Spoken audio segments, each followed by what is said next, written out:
আসন্ন new York সফরে বিস্ময়কর এক দৃষ্টান্ত স্থাপন করতে যাচ্ছেন ডক্টর মোহাম্মদ ইউনূস, যেটা এর আগে বাংলাদেশের কোনো রাষ্ট্রপ্রধান করেননি। কারণ বাংলাদেশের রাষ্ট্রপ্রধানদের বিদেশ সফর মানেই ছিল হাতি, ঘোড়া, গাধার বিশাল এক বহর। যেমন শেখ হাসিনা তার সর্বশেষ বিদেশ যাত্রা চীন সফরে 196 জনের বিশাল বহর নিয়ে গিয়েছিলেন। এভাবেই এরা জনগণের টাকায় বিমান রিজার্ভ করে বিদেশে গিয়ে মৌজ মাস্তি করত।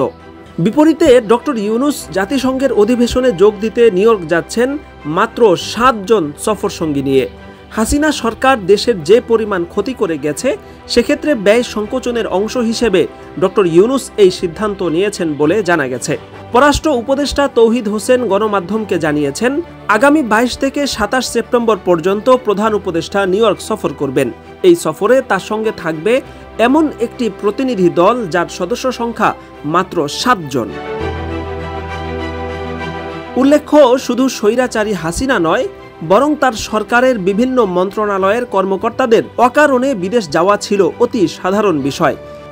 এমন কারণে তারা বিদেশ যেতেন যা দেশের অর্থনীতির জন্য শুধু ভয়াবহ নয়, বরং একই সাথে চরম হাস্যকর। যেমন নিরাপদ পানির জন্য উগান্ডায় প্রশিক্ষণ নিতে গিয়েছিলেন চট্টগ্রাম ওয়াসার 41 জন কর্মকর্তা, অথচ উগান্ডা নিজেই পানি শূন্যতায় ভুগছে।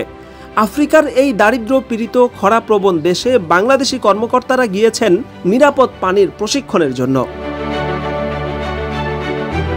খিচুড়ি রান্না শেখার জন্য আওয়ামী সরকারের বিদেশ ভ্রমণের একটি প্রকল্প নিয়ে চরম সমালোচনা হয়েছিল। বাংলাদেশের মা বোনেরা শত বছর ধরে ঘরে ঘরে যেই সুস্বাদু খিচুড়ি রান্না করে আসছেন, সেটা বাদ দিয়ে প্রাথমিক শিক্ষা অধিদপ্তরের কর্মকর্তারা খিচুড়ি রান্না শেখার জন্য ভারত, ব্রাজিল, সাউথ আফ্রিকা ও থাইল্যান্ড ভ্রমণ করতে চেয়েছিলেন। সবচেয়ে বিস্ময়কর বিষয় ছিল, এই প্রকল্পের আওতায় বিদেশ যেতে চেয়েছিলেন 1000 কর্মকর্তা। আমি আবারও বলছি, 1000 কর্মকর্তা খিচুড়ি রান্না শেখার জন্য বিদেশ যেতে চেয়েছেন। ভারত ও থাইল্যান্ডের পাশাপাশি সাউথ আফ্রিকা ও ব্রাজিলের মতো দূরবর্তী দেশগুলোতে 1000 কর্মকর্তার আপডাউন বিমান ভাড়া এবং সেসব দেশের হোটেল ভাড়া ইত্যাদি মিলিয়ে কি পরিমাণ অপচয়ের ষড়যন্ত্র হয়েছিল, সেটা চিন্তা করলেও শিউরে উঠতে হয়।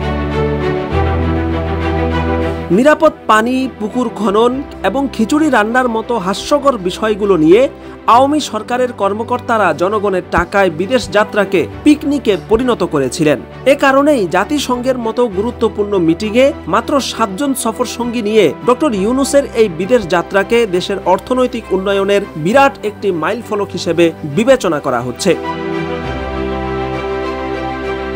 Shakil Anwar, MBA Times, desk report.